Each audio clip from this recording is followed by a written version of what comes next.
హల్లెలూయా. దేవుని యొక్క ప్రశస్తమైన నామములో మీ అందరికీ నా యొక్క ప్రత్యేకమైన వందనాలండి.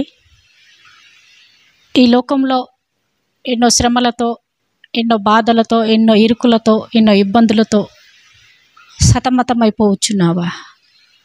నువ్వు దేవుని యొద్దకు లోతుగా ప్రార్థించలేకపోవచ్చున్నావా? ఒకవేళ దేవునికి నువ్వు ఎక్కువ సమయమును కేటాయించక ఈ లోకంలో ఉన్నటువంటి బాధలు భరించలేక దీవెనలు రాక నీవు నిరాశతో ఉన్నావా?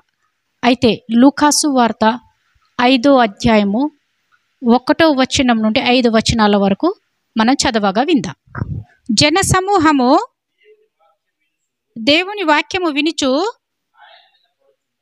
ఆయన మీద పడుచుండగా ఆయన గిన్నె సరతు సరస్సు తీరమున నిలిచి ఆ సరస్సు తీరమునున్న 2 దోణెలను చూచెను.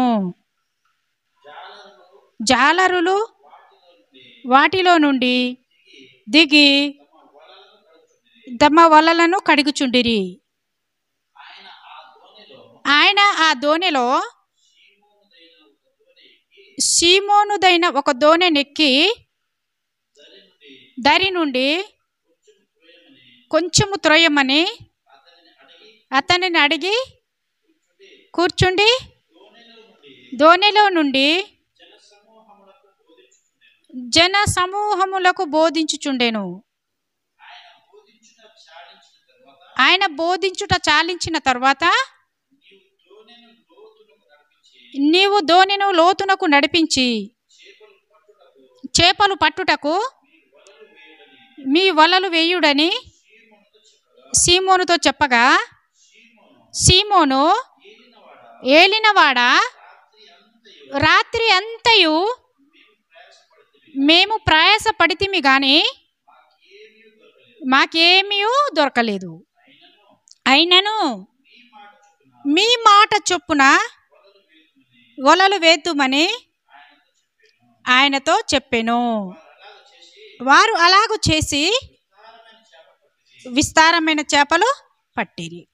అయితే ఇక్కడ గిన్నె సరత్తు అనే సరస్సు ఒడ్డున యేసుప్రభుల వారు నిలిచి వాక్యమును బోధించుచుండగా ఆయన అంటే ఇక్కడెవరు? యేసుప్రభుల వారు వాక్యమును బోధించుచుండగా అనేక మంది జనసమూహము మీద పడుచున్నప్పుడు యేసుప్రభుల వారు ఆ సరస్సు యొక్క వెనక భాగంలో చూసినప్పుడు ఆయనకు అక్కడ 2 దోణెలు కనిపిస్తాయి. అందులో ఒక దోణె సీమోను పేతురు అనేటువంటి ఆయన దోణెను ఒడ్డుకు చేర్చమని చెప్పగా ఆ సీమోను పేతురు అనేటువంటి వ్యక్తి ఏం చేస్తాడంటే ఆ దోణెను ఒడ్డుకు చేర్చినప్పుడు యేసుప్రభుల వారు ఆ దోణె మీద కూర్చొని వాక్యమును బోధించిన పిమ్మట వెనుకకు తిరిగి చూడగా సీమోను పేతురు కనిపించటం ఆడ యేసుప్రభుల వారు గమనిస్తారు. గమనించినప్పుడు యేసుప్రభుల వారు ఏమంటారంటే మీరు చేపలను పట్టమని చెప్తాడు. చేపలను పట్టమని చెప్పినప్పుడు వల వేయుడు అనేసి పేతురుతో చెప్పినప్పుడు పేతురు విసుక్కోలేదు. ఏంటంటే ప్రభువా రాత్రి అంతయు ప్రయాసపడ్డాము కానీ ఒక్క చేపను దొరకలేదు అని పేతురు చెప్పినప్పుడు మరలా వేయుడి అని చెప్తాడు. అప్పుడు సీమోను యేసుప్రభు యొక్క మాటకు ఎదురు చెప్పలేదు. అదే మనమైతే ఏం చెప్పేవాళ్ళమైతే రాత్రి అంతా చేసాము, రాత్రి అంతా ప్రయాసపడ్డాము, రాత్రే కదా ఎక్కువ చేపలు పడతాయి, పగలు పడవు కదా అని యేసుప్రభుకు ఎదురు చెప్పలేదు.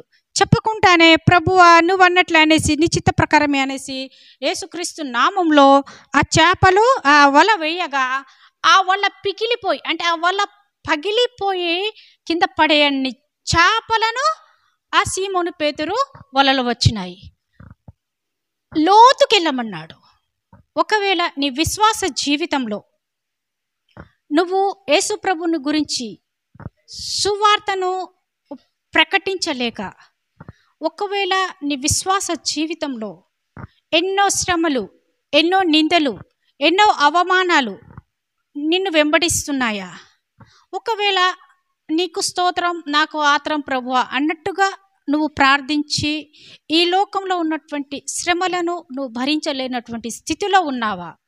అయితే నువ్వు లోతుగా ప్రార్థించు.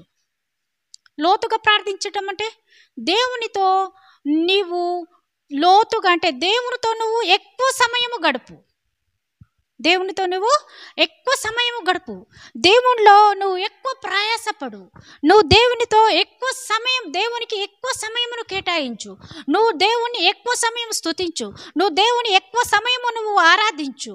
అప్పుడు పేతురు యొక్క వల్ల పెకిలిపోయేటట్టు చేపలు ఎన్ని చేపలు పడ్డాయో అంతకంటే రెట్టింపు ఆశీర్వాదము నీలో వస్తుంది. అంతకంటే రెట్టింపు ఆశీర్వాదము నీలో వస్తుంది. అలాంటి ఆశీర్వాదము, రెట్టింపు ఆశీర్వాదము మనకు ఎప్పుడు వస్తుందంటే మనము దేవునిలో లోతుగా ప్రార్థించినప్పుడు మాత్రమే మనకు అంత గొప్ప ఆశీర్వాదం వస్తుంది. ఏదో ఉదయం లేస్తున్నాము, దేవుణ్ణి ప్రార్థిస్తున్నాము, ఏదో అలా దేవునికి సమయం కేటాయిస్తున్నాము, అయినా కానీ మా జీవితంలో మేలు జరగట్లేదు, అయినా కానీ మా జీవితంలో ఫలితము లేదు అని నువ్వు నిరాశతో, పేతురు రాత్రంతయు ప్రయాసపడి ఆయన నిరాశతో ఒడ్డుకు వచ్చినట్టుగా నీవు దేవునిలో ఎక్కువ భయము, భక్తి, వినయ, విధేయత, పరిశుద్ధత, యథార్థత లేకుండా, దేవుని నువ్వు సరిగా వెంబడించకుండా, దేవునిలో ఎక్కువ సమయంను గడపకుండా నీవు నిరాశతో ఉన్నావా? అలాగైతే నువ్వు ఇప్పుడే దేవునితో ఎక్కువ సమయంను గడుపు. దేవునిలో లోతైన ప్రార్థన, అంటే ఒక భారము కలిగినటువంటి ప్రార్థన, ఒక రోదన కలిగినటువంటి ప్రార్థన. నువ్వు దేవుని యందు నువ్వు మోకరించి నువ్వు ప్రార్థించు. దేవునికి నువ్వు సమయమును కేటాయించు. దేవుడు పేతురికి ఏ విధంగా అయితే ఆశీర్వదించి వలలు పెకిలే అంత చేపలు సమృద్ధిగా ఇచ్చాడో, నువ్వు కూడా దేవుని యందు ప్రయాసపడు. దేవుని మాటను చిత్తం ప్రభు అనేసి దేవుని వాక్యానుసారంగా నువ్వు నడువు. దేవుడు నువ్వు మోయలేనంత ఆశీర్వాదము, నువ్వు ఎన్నడూ చూడలేనంత అద్భుత కార్యాలు మీ జీవితంలో జరుగునుగాక. ఆమేన్, ఆమేన్.